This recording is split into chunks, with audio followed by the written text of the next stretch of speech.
Hello everyone, हम इस video का पार्ट 1 ऑलरेडी डिस्कस कर चुके हैं। तो पार्ट 2 है ये, जिसके अंदर हम इकोनॉमिक्स के कॉन्सेप्ट्स पढ़ रहे हैं एंड हम पूरी इकोनॉमिक कंप्लीट अपनी कर रहे हैं जो आपके कॉम्पिटिटिव एग्जाम्स के अंदर कॉन्सेप्ट्स आते हैं। So let's get started with it. And और आपको पहले के कॉन्सेप्ट देखना है तो आप वीडियो में जाके देख सकते हो। सो यूटिलिटी एनालिसिस। यूटिलिटी मतलब क्या होता है कि कंज्यूमर को वो कोई प्रोडक्ट कंज्यूम कर रहा है, ठीक है। आप जैसे आप आइसक्रीम खा रहे हो तो आपको आइसक्रीम से कितनी सेटिस्फेक्शन मिली वो होती है यूटिलिटी। मान लो आपको 20 सेटिस्फेक्शन मिली तो वो हो जाएगी यूटिलिटी। अब जो आपकी यूटिलिटी होती है ना, वो आपकी जो यूटिलिटी होती है वो 2 टाइप्स की होती है। एक है कार्डिनल और यूटिलिटी, एक है ordinal utility. Cardinal utility cardinal utility क्या होती है? आपकी जो आप नंबर्स में मेजर कर रहे हो, यानी कि जैसे कि 1 2 3। ऑर्डिनल क्या है? जब आप उसको क्या कर रहे हो, रैंकिंग दे रहे हो, ठीक है। जब आप रैंकिंग दे रहे हो तो ऑर्डिनल। कार्डिनल किसने दी थी? मार्शल ने दी थी। ऑर्डिनल हिग्स एंड एलन ने दी थी, ठीक है। ये वांट सेटिस्फाइंग पावर होती है, सब्जेक्टिव होती है कि मेरे को मे बी क्या पता उससे आइसक्रीम से 10 यूनिट की सेटिस्फेक्शन हो, आपको क्या पता 20 यूनिट की हो, या फिर किसी और को 5 यूनिट की हो। तो वो डिपेंड करता है, हर एक के ऊपर डिपेंड करता है। इज रिलेटिव कि टाइम के अकॉर्डिंग भी वेरी हो सकती है। जैसे कि समर में आप एसी चला रहे हो तो आपको ज़्यादा सेटिस्फेक्शन मिलेगी, विंटर में चलाओगे तो क्या मिलेगी? नहीं। तो वो डिपेंड करती है। नॉट नेसेसरली यूजफुल, जरूरी नहीं है कि यूटिलिटी आपकी यूजफुल हो सकता है कि जैसे सिगरेट, लिकर, ये सब चीज़ें हैं, इनसे नेगेटिव यूटिलिटी होती है, यूजफुल नहीं है, मतलब कि कहीं ना कहीं डैमेज ही कर रहा है ना आपको, कंज्यूम कर रहे हो तो। इंडिपेंडेंट ऑफ मॉरलिटी, ज़रूरी नहीं है कि यूटिलिटी आपकी मॉरल हो। जो ड्रिंक करते हैं या सिगरेट वगैरह पीते हैं तो उन लोगों के लिए वो इमोरल वो चीज़ होती है। तो मोरल और इमोरल दोनों हो सकती है। It is different from satisfaction. Utility is cause. Satisfaction क्या है? आपका इफेक्ट है। जैसे मान लो हमने पढ़ा यूटिलिटी इज कोज, जैसे कि बर्गर आपने खाया, ठीक है। अब यूटिलिटी वो कोज है कि आपने बर्गर खा लिया। सेटिस्फेक्शन क्या है? वो इफेक्ट है कि आपने खाया और आपको उससे सेटिस्फेक्शन मिली। Then we have rational consumer. कि कंज्यूमर क्या होता है? उसको चाहता है कि उसकी मैक्सिमम सेटिस्फेक्शन हो। फिर है कार्डिनल, आपकी नंबर में होती है। ऑर्डिनल में हम रैंकिंग करते हैं। इंडिपेंडेंट मतलब कि दूसरे गुड से मतलब इफेक्ट नहीं पड़ता कुछ, आप अपनी जो आपको चाहिए आप उतनी ही कंज्यूम करोगे।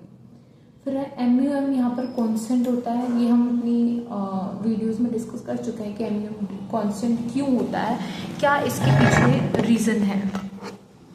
Then we have, let me adjust the camera. Yeah. Then we have is MUM constant क्यों रहते हैं कि हम जिस यूनिट से मेजर करेंगे वो कांस्टेंट ही होना चाहिए। अगर आप मनी ही आपकी कांस्टेंट नहीं होगी, इंक्रीज और डिक्रीज होती रहेगी, तो आप ढंग से यूटिलिटी को भी क्या कर पाओगे? मेजर नहीं कर पाओगे। जैसे आपकी इनकम, मान लो अभी आपको यूटिलिटी आइसक्रीम से 10 यूनिट की बुरी है, मान लो आपकी इनकम इंक्रीज हो जाएगी, डेफिनेटली यूटिलिटी भी चेंज हो जाएगी। तो इसीलिए आप क्या मान के चलते हो कि आपकी जो वो है, ये सब चीज़ें हैं, MUM है, वो कांस्टेंट ही रहेगी। फिर है डिविजिबिलिटी ऑफ गुड्स। MU आपका डिक्रीजिंग होगा। TU डिपेंड करता है क्वांटिटी ऑफ इंडिविजुअल कमोडिटीज पे। अब आपकी जो यूटिलिटी होती है ना, वो डिपेंड करती है, ठीक है। यूटिलिटी क्या है? 3 टाइप्स की होती है। इनिशियल यूटिलिटी मतलब कि आपने पहली कमोडिटी जो आपने कंज्यूम करी उससे जो मिल रही है, टोटल सारों को मिला के जो यूटिलिटी बन रही है। मार्जिनल यानी कि एडिशनल, जो आपने additional made by consuming 1 more unit of commodity, आपने एक extra unit of commodity consume करी, उससे जो हो रही है। अब इसका ग्राफ क्या बनता है? जो आपकी TU है, TU क्या है? हमेशा देखो, अब यहाँ से देखना, आपका जो TU है टी यू आपका कैसे होता है, ऐसे ये पोजीशन रहती है टी यू की। यूटिलिटी में टी यू क्या रहता है, ये आपका टी यू रहेगा। फिर अगर हम एम यू की बात करते हैं तो एम यू कैसे रहता है, सही था ना टी यू, हाँ। फिर एम यू आपका ऐसे जाता है, जबकि हमने पहले पढ़ा था कि जो वो हमारा टीपी होता है, टीपी देखो अब मार्केट पे डिपेंड करता है, ऐसे भी हो सकता है या फिर टीपी आपका ऐसे भी जाता है इतना, ठीक है। और जो आपका एमपी होता है, मार्जिनल प्रोडक्ट, वो आपका ऐसे जाता है कि वो नेगेटिव भी होता है, और जो एपी होता है वो आपका पॉजिटिव ही रहता है, वो ज़ीरो या फिर नेगेटिव नहीं जाता। तो इन सब चीज़ों को ध्यान रखना, ये डायग्राम्स भी इंपॉर्टेंट है, रिलेशनशिप्स आते हैं, रिलेशनशिप्स इकोनॉमिक्स में बहुत इंपॉर्टेंट है। तो भाई जब तक आपका टी यू क्या है, एम यू पॉजिटिव है, तो टी यू इंक्रीज होता जाता है, ठीक है, टी यू इंक्रीज होता रहता है। जैसे आपका एम यू क्या है, ये है, ज़ीरो है, तो ये मैक्सिमम पॉइंट पे आ जाता है। ये थोड़ा सा ढंग से नहीं बना, but it is like that only. इसको ढंग से बना लेते हैं थोड़ा।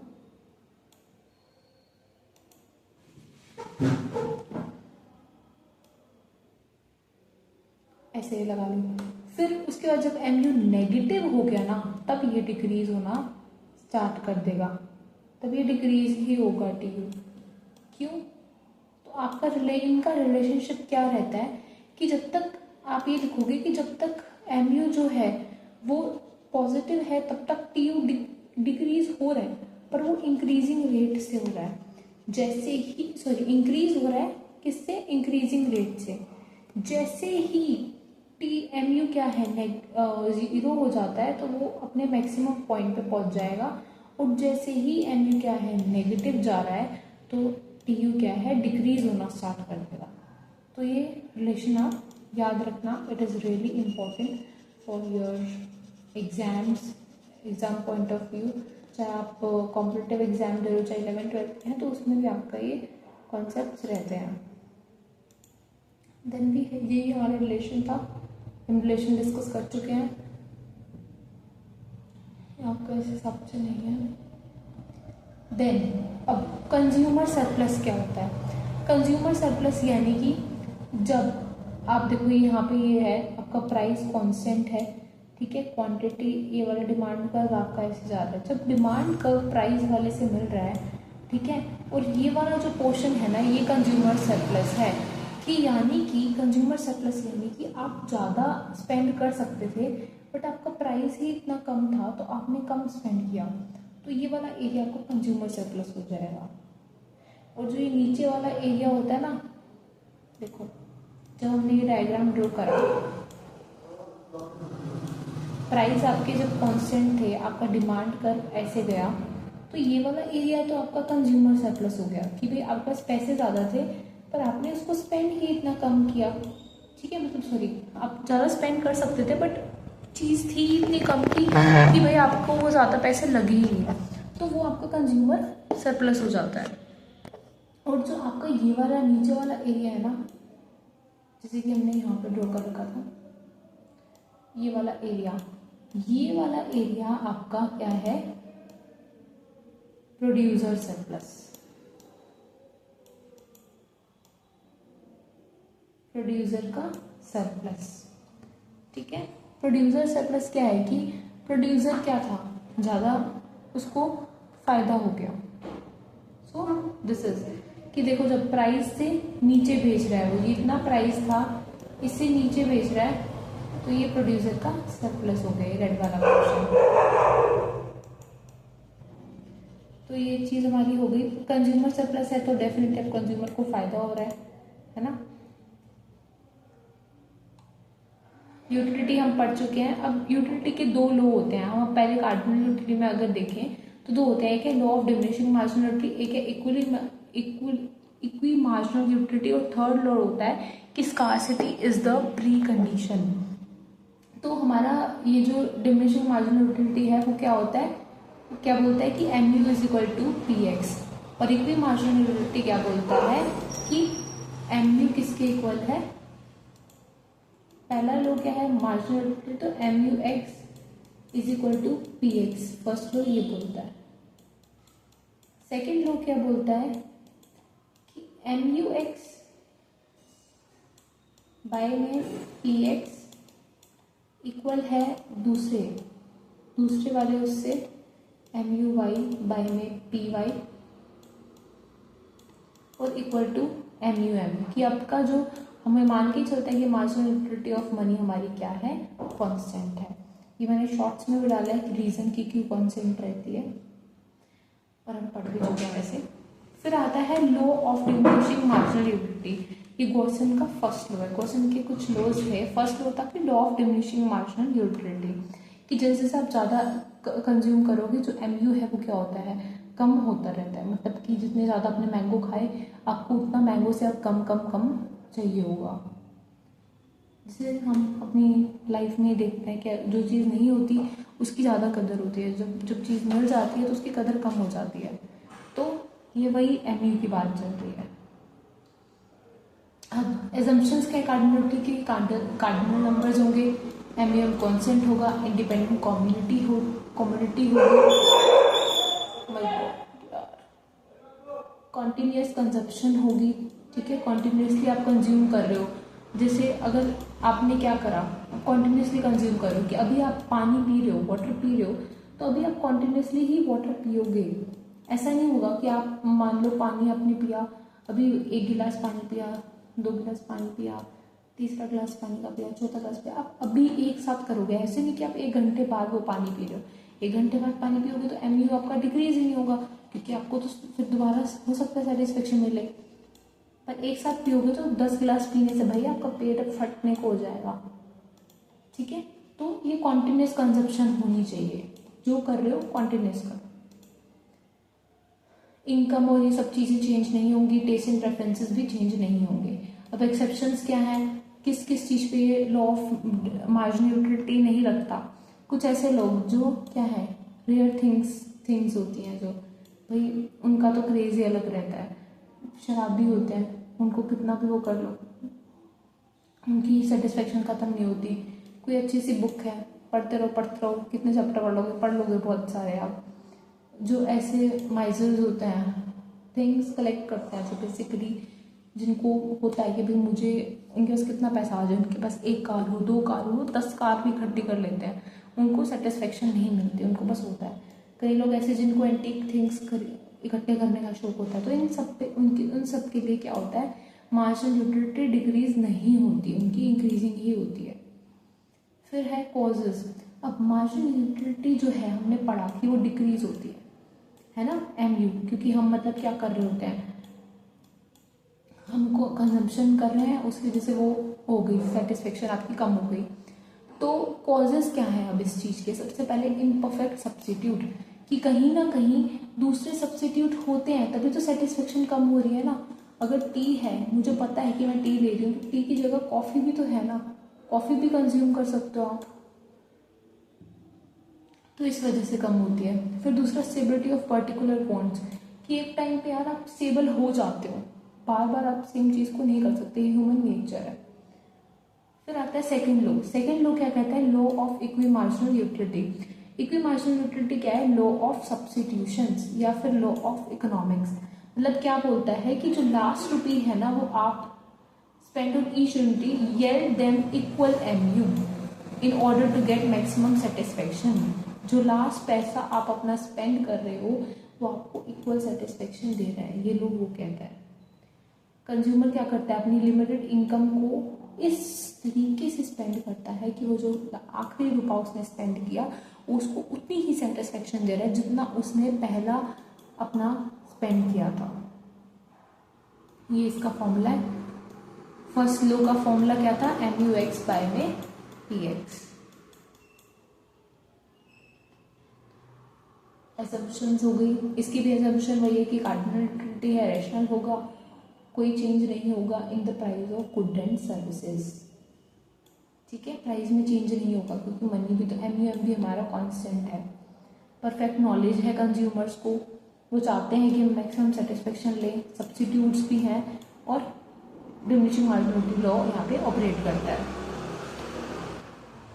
ये कुछ एग्जाम्पल आप देख सकते हो कि जैसे आपने पहला रुपया स्पेंड किया तो आपने 12 मैंगो पे लगाए, 10 मिल्क पे लगाए। फिर आपने अब मैंगो पे अपना क्या करा, कम करा, अच्छा जी, कम करा 10।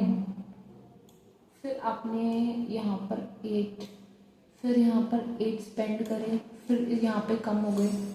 मतलब आपके पास टोटल क्या है, कितने 48 आपको, अगर 5 रुपये हैं, अब इन 5 रुपयों को आपने इस तरीके से स्पेंड करना है कि भाई वो अच्छे से आप स्पेंड कर सको। और प्राइस क्या है, दोनों का 1-1 है, तो इस तरीके से हमने स्पेंड किया है। ओके, अगर वो 5 रुपये स्पेंड कर रहा है यहाँ पर, 5 rupees in a different way,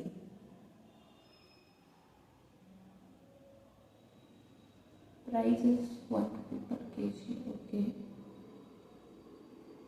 not getting that it.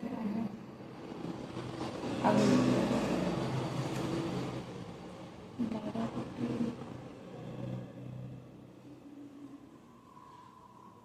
5 rupees spend कर रहा है वो, ठीक है। टीयू आपको इस तरीके से करना है। अच्छा ठीक है, देखो 5 रुपये स्पेंड कर रहा है वो, पहला यहाँ हुआ, दूसरा यहाँ हुआ, तीसरा यहाँ हुआ, चौथा यहाँ हुआ, 5वां यहाँ हुआ, तो वो इन सब को ही कंज्यूम करेगा ना। इतनी टोटल यूटिलिटी आएगी उसकी, 12, 10, 8, 10, 8, इन सबको ऐड करो, 48 यूटिल्स उसको सेटिस्फेक्शन हो रही है।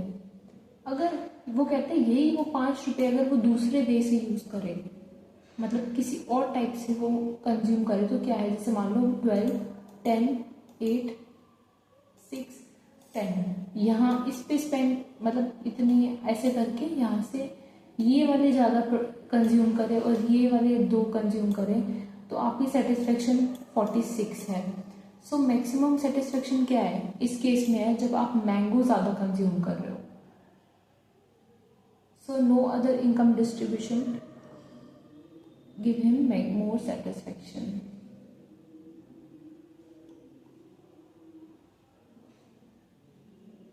अब consumer equilibrium using cardinal utility, ये सब हम अलग वीडियो में भी डिस्कस करेंगे।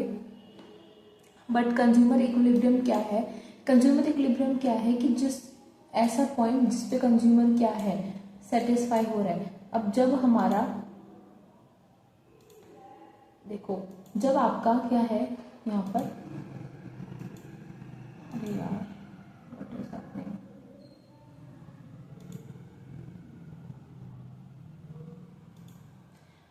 कंज्यूमर इक्विलिब्रियम क्या है, जब यहाँ पर आप बोर्ड ओपन नहीं हो रहा, मैंने इसमें समझा नाउ सी, जब कंज्यूमर क्या है यहाँ पे, आपकी जो कंज्यूमर की ये वाली बजट लाइन होती है और ये आईसी कर्व जो होता है, जब ये टेंजेंट होता है तो कंज्यूमर इक्विलिब्रियम ये ऑर्डिनल के केस में होगा।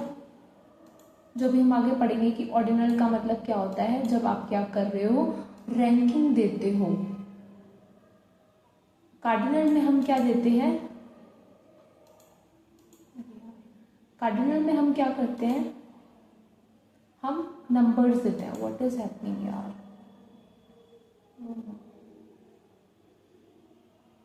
कार्डिनल में हम क्या देते हैं, नंबरिंग करते हैं हम। कार्डिनल में हम नंबरिंग, नंबर्स के थ्रू चलते हैं।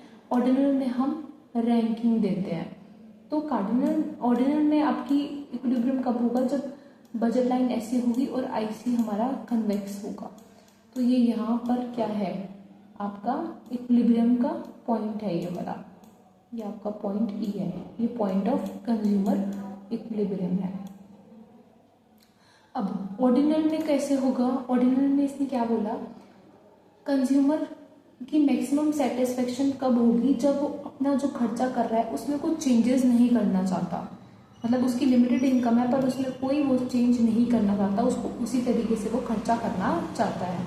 अब देखो, कंज्यूमर अगर सिंगल है और एक है सेवरल कमोडिटीज वाला, सिंगल में क्या है, इसमें कंज्यूमर का इक्विलिब्रियम कहाँ पे होगा, नंबर्स में, कि ये आपका प्राइस है और यहाँ पर आपकी आ रही है मार्जिन, ये आपका इक्विलिब्रियम हो गया जस्टिफाइड, ये आ गया इक्विलिब्रियम का पॉइंट। इतना डीप नहीं जाना है यहाँ पे, इतना वैसे आता नहीं है। अगर मल्टीपल प्रोडक्ट कर रहे हो तो यहाँ पर ये y का हो गया, ये x प्रोडक्ट का हो गया, ये इक्विलिब्रियम हो गया, ऐसे ये वाला इक्विलिब्रियम पॉइंट हो गया। सिंगल प्रोडक्ट का कर रहे हो तो ये प्राइस है, ये आ रहा है mu यहाँ से, ठीक है। एजम्पशंस हो गई आपकी आईसी एनालिसिस की। यहाँ पर क्या है कि एमयूएम क्या है, कांस्टेंट रहता है। कंज्यूमर इस तरीके से अपनी इनकम को स्पेंड कर रहा है which are substitute of each other, जो हम नहीं सब ये हम पढ़ चुके हैं। मोनोटोनिक प्रेफरेंस होती है, इस वजह से भी एमयू आपका डिक्रीजिंग होता है, क्योंकि ज़्यादा से ज़्यादा गुड्स उसको क्या दे रहे हैं, more of goods always give more satisfaction, this is monotonic preference for a good. Hicks and Allen ने आईसी दिया था, तो ये वाली ये आईसी आपका क्या होता है, कन्वेक्स होता है, ठीक है। इंडिफरेंस शेड्यूल होता है, इसमें इंडिफरेंस कर्व होता है, सॉरी मैप होता है। इंडिफरेंस मैप में वही सारा कि ये क्या होते हैं, पैरेलल टू ईच अदर होते हैं। इनका स्लोप क्या होता है, एमआरएस। एमआरएस क्या होता है, डिक्रीजिंग होता है, इस वजह से क्या है, कन्वेक्स टू ओरिजिन होता है आईसी कर्व, लॉस बाय में गेन। फिर आता है आपके पास, अब इसकी एजम्पशन क्या है कि एमआरएस स्लोप होता है, डाउनवर्ड स्लोपिंग है, एमआरएस डिक्रीजिंग है, कन्वेक्स है, डाउनवर्ड स्लोपिंग है। प्रॉपर्टीज क्या है कि आईसी क्या है, डाउनवर्ड स्लोपिंग है। इनको मैं सब एक वीडियो में डिस्कस कर चुकी हूँ, प्लीज डिटेल में उसी वीडियो में देखना, इस नहीं ज़्यादा लॉन्ग हो जाएगी। डाउनवर्ड स्लोपिंग है, ठीक है, इसकी वजह से। फिर है कन्वेक्स टू ओरिजिन है, डाउनवर्ड स्लोपिंग हमने पढ़ा ना कि एमयू की वजह से। फिर आता है हमारे पास कन्वेक्स है, एक दूसरे को कभी भी ये इंटरसेक्ट नहीं करते, हमेशा एक दूसरे के पैरेलल होते हैं। हायर वाला आईसी हायर सेटिस्फेक्शन देता है, और ये कभी भी एक्स या वाई एक्सिस को टच भी नहीं करते। देखो यहाँ पे ऐसे आएगा, इसको टच नहीं करेगा, यहाँ पे टच नहीं करेगा। और इसने बोला कि जरूरी नहीं है कि हमेशा ये पैरेलल हो, पैरेलल तब होंगे ऐसे, या फिर ऐसे भी हो सकता है कि एक ऐसे हो, तो पैरेलल तब होंगे जब उनका एमआरएस का रेट सेम है, तभी। अब एक्सेप्शंस क्या है कि अगर मान लो परफेक्ट सब्स्टिट्यूट है तो भाई इक्वल टू 1 ऐसे जाएगी। अगर कॉम्प्लीमेंट्री गुड्स हैं तो एल शेप्ड बनाएगा आईसी कर्व, वो कन्वेक्स नहीं होगा।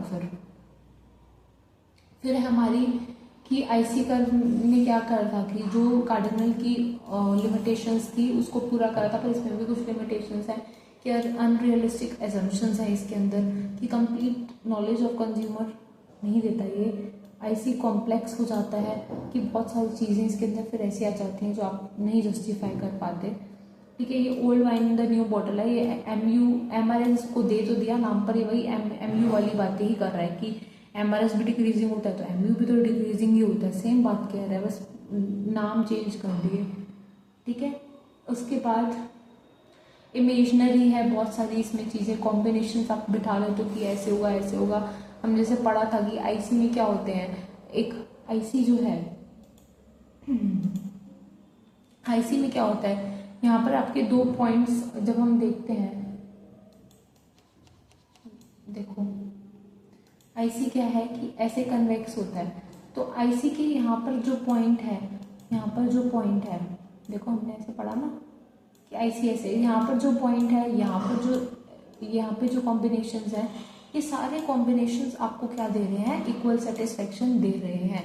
ए कॉम्बिनेशन, बी कॉम्बिनेशन और सी कॉम्बिनेशन इक्वल प्रेफरेंस दे रहे हैं आपको, मतलब कि ए बी, बी बी और सी बी दोनों से आपको सेम कंज्यूमर को सेटिस्फेक्शन मिल रही है। फिर आती है बजट लाइन। बजट लाइन और प्राइस लाइन हम पढ़ चुके हैं, वो लाइन जितना कंज्यूमर का बजट है, ये कंज्यूमर का बजट है जितना वो स्पेंड कर सकता है। आईसी यहाँ पर टेंजेंट हो जाएगा तो ये कंज्यूमर का इक्विलिब्रियम आ जाएगा। इसके बहुत सारे ऑल्टरनेट नेम होते हैं, जैसे हम price line, budget line, consumption line, consumption possibility line, ये सब बोलते हैं। अटेनेबल कॉम्बिनेशंस, ये सब चीज़ें बोली जाती हैं इसको। Then coming up to the, अब देखो इसकी क्या प्रॉपर्टीज होती हैं, ये भी नेगेटिव स्लोप होता है, स्ट्रेट लाइन होती है, ठीक है। इसका स्लोप किसके इक्वल होता है, पी एक्स, बजट लाइन को हम क्या बोलते हैं, पी एक्स इज बाय में पी वाई, नेगेटिव स्लोप होता है तो ऐसे आ जाएगा। आईसी का कर्व क्या होता है, एम आर एस, तो ये इन दोनों का ये जो लेवल होगा तो इस पे क्या है, कंज्यूमर इक्विलिब्रियम में है। अब प्राइस लाइन का भी सेम है कि इनकम इंक्रीज होगी तो राइटवर्ड शिफ्ट, इनकम अगर डिक्रीज हो रही है, इनकम अगर डिक्रीज हो रही है तो यहाँ पे आ जाएगा, इंक्रीज हो रही है तो बजट लाइन यहाँ शिफ्ट हो जाएगी। फिर आता है जबकि प्राइस में चेंज हो रहा है, प्राइस बढ़ रहा है तो डिक्रीज हो रहा है तो यहाँ पे शिफ्ट हो जाएगी, प्राइस कम हो रहा है तो यहाँ पर नीचे शिफ्ट हो जाती है, प्राइस लाइन यहाँ पर शिफ्ट हो जाएगी। अगर एक गुड के प्राइस में चेंज है, जैसे सपोज वाई के प्राइस में कुछ चेंज आ रहा है, ठीक है, वाई के प्राइस में कुछ चेंज आ रहा है, ये वाई है, सॉरी एक्स के प्राइस में चेंज आ रहा है, प्राइस क्या हो रहा है उसका डिक्रीज हो रहा है तो यहाँ पर शिफ्ट हो गई। अगर एक्स का प्राइस इंक्रीज हो रहा है तो यहाँ पर शिफ्ट होगी बजट लाइन की, इसकी क्वांटिटी आप एक्स की फिर क्या करोगे, कम कर दोगे, ठीक है। यूजिंग ऑर्डिनलिटी हम ये पढ़ चुके हैं, ये सब चीज़ें टेबल भी हमने देख ली थी। इकोनॉमिक्स ऑफ स्केल और इकोनॉमिक ऑफ स्कोप क्या होता है, इकोनॉमिक ऑफ स्केल क्या है, cutting cost due to the bulk production. जब आप क्या करते हो, जैसे कई बार कहते हैं ज़्यादा माल मंगवा लो तो आपको सस्ता पड़ जाता है, तो वो इकोनॉमिक ऑफ स्केल हो गया। इकोनॉमिक ऑफ स्कोप क्या हो गया, जब कॉस्ट को कम करना पड़ता है due to variety of production. ये पुराना कॉन्सेप्ट है, ये वाला क्या है, नया कॉन्सेप्ट है आजकल। यहाँ पे प्रोडक्ट सेंट्राइजेशन होती है, स्कोप में प्रोडक्ट को डिफ्रेंशिएट करते हो कि भाई ये इस वैरायटी का है, ये इस वैरायटी का है, ये इस वैरायटी का है, तो तीनों को हमने अलग अलग स्कोप में डाल दिया कि तू एक बंडल में रहे, तू एक बंडल में रहे और तू एक बंडल में रहे। Use of large amount of resources, यहाँ पर लार्ज रिसोर्सेज होते थे, यहाँ पे कॉमन यूज, जो कॉमन कैटेगरी के होते हैं आपने उनको एक बजट में डाल दिया, एक पार्ट में डाल दिया, ग्रुप में आएंगे जिसे, ठीक है। तो ये कुछ डिफरेंस है आपका कार्डिनल और ऑर्डिनल के बीच में कि कार्डिनल को आप यूटिल से मेजर करते हो, यहाँ पे आप रैंक्स देते हो। एमईएम यहाँ पे कांस्टेंट होता है, यहाँ पर भी एमईएम क्या है, नोन है और लिमिटेड है। रियलिस्टिक है, ये भी रियलिस्टिक है, सॉरी ये ऑर्डिनल, ये रियलिस्टिक है क्योंकि आप यहाँ पे क्या करते हो, इनकम इफेक्ट और सब्स्टिट्यूशन इफेक्ट दोनों अलग होते हैं, यहाँ पर इक्वल टू प्राइस इफेक्ट होते हैं, तो दोनों को आप सेग्रीगेट कर सकते हो, बट यहाँ पे नहीं कर पाते, तो इसलिए ज़्यादा ये रियलिस्टिक नहीं है कार्डिनल वाला। ये रियलिस्टिक नहीं था तभी तो फिर ऑर्डिनल आया ना। क्लासिकल है, ये मॉडर्न है। इसमें एमयू के थ्रू हम दिखाते हैं कि देखो एमयू ये है, तो इस वजह से यहाँ पे सेटिस्फेक्शन दिखाते हैं हम। देखो जैसे हमने क्या पढ़ा था कि जब हमारी कार्डिनल यूटिलिटी है, ठीक है, जब आपकी कार्डिनल यूटिलिटी आप मेजर कर रहे हो तो हमने कंज्यूमर का इक्विलिब्रियम कैसे दिखाया था, कंज्यूमर यहाँ पर प्राइस है, यहाँ पर आपकी एमयू जा रही है और ये वाला इक्विलिब्रियम का प्राइस है। हमने आईसी में कैसे दिखाया था, जो आपकी ऑर्डिनल यूटिलिटी है कि बजट लाइन है और आईसी यहाँ पे कर रहे हैं, तो ये कंज्यूमर का इक्विलिब्रियम हो गया। तो दोनों में क्या है कि यहाँ पर हम कंसेप्ट यूज करते हैं इसका एमयू का, और ऑर्डिनल में हम कंसेप्ट यूज करते हैं आईसी का। तो ये कॉन्सेप्ट क्लियर होने चाहिए। फिर है आपका थ्योरी ऑफ प्रोडक्शन, कि प्रोडक्शन में ये सारे फैक्टर्स यूज होते हैं, लेबर, लैंड, एंटरप्रेन्योर। प्रोडक्शन से फिर भी इतने क्वेश्चन नहीं आते, बट फिर भी ये सब चीज़ें हमको पता होनी चाहिए। सेम टीयू जैसे टीयू ए और एमपी का रिलेशनशिप था। अब वेरिएबल प्रोपोर्शन और रिटर्न टू स्केल क्या होता है। Return to scale long run की बात कर रहे हो, जब सारे वेरिएबल्स आपके क्या होते हैं, वेरिएबल आपके जब सारे वेरिएबल्स क्या होते हैं, सेम प्रोपोर्शन में होते हैं। और वेरिएबल प्रोपोर्शन क्या होता है, return two factor short run में। शॉर्ट रन में क्या होता है कि आप ज़्यादा चेंज नहीं हो पाता, ठीक है, एक फिक्स रहती है चीज़ें, तो एक फैक्टर हमेशा फिक्स रहता है, तो 1:2 to 1:3, तो एक फिक्स रहता है ये शॉर्ट रन में। जबकि लॉन्ग रन में क्या रहता है आपके पास फ्री एंट्री एग्जिट होती है तो वेरिएबल दोनों क्या रहते हैं, चेंजिंग रहते हैं, ठीक है। तो इसलिए इसको हम बोलते हैं रिटर्न टू स्केल, कि यहाँ पर चेंज हो रहा है, यहाँ पर एक फिक्स है तो इसलिए हम रिटर्न टू फैक्टर बोलते हैं। यहाँ पर भी फिर रिलेशनशिप है वही वाला TUMU वाला, कि भाई सबसे पहले देखो जब तक MP क्या है यहाँ पर इंक्रीज हो रहा है तो ये भी इंक्रीजिंग रिटर्न चल रहा है। जैसे ये मैक्सिमम हुआ, ये मैक्सिमम, ये क्या MP क्या हुआ, 0 हुआ, ये मैक्सिमम पॉइंट पे आ गया। जैसे ये नेगेटिव हुआ ये डिक्रीज होना स्टार्ट हो गया। AP क्या है, AP हमेशा MP की क्या रहता है, नीचे यहाँ पर रहेगा। देखो ये रिलेशनशिप हम देख लेते हैं, सेम है सब कुछ, बस एक समझने की देरी है यहाँ पर, बाकी सेम रिलेशनशिप है।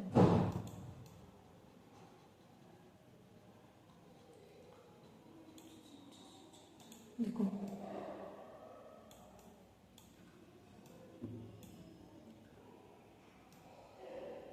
MP और AP, यहाँ पर MP। अब इनका क्या रिलेशनशिप है कि देखो जब AP क्या है यहाँ पर इंक्रीज हो रहा है तो MP उससे ग्रेटर देन है। जब AP क्या है यहाँ पर, ये दोनों क्या है, यहाँ पर MP क्या करता है, AP को कट कर रहा है उसके मैक्सिमम पॉइंट से। फिर उसके बाद जब MP डिक्रीज होने लग गया तो AP उससे ग्रेटर देन है। जब MP डिक्रीज हो रहा है तो AP बड़ा हो गया। जब ये वाला रिलेशनशिप समझ में आया आपको, कि ये 3 वाले जो ये था कॉन्सेप्ट था कि जब इंक्रीज हो रहा था तो MP उससे ऊपर था, जब वो डिक्रीज होने लग गया तो AP ऊपर है यहाँ पर।